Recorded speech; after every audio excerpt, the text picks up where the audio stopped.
Hey everybody, this is a quick video in case you have a DJI drone and it's giving you an ESC error on the controller when you're using it and you're wondering what this is and is there anything you need to do about it. So a couple of things. So first of all, the ESC error is the electronic speed controller. So that's the power that goes to the motors that make it fly, and there's a problem with it. So the number one problem is that the controller is having trouble sending enough power to the drone for it to fly properly. And so, this might just happen in a normal situation where the drone is in a situation where it's kind of being overworked and there's nothing really necessarily wrong with it.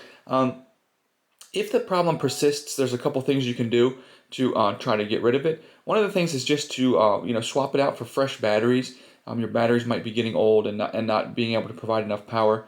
It could be some other things I would also try just recalibrating it.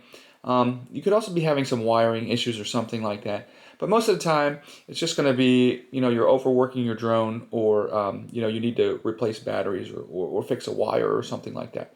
So anyways, hope this video helped. Thanks a lot for watching. Have a great day.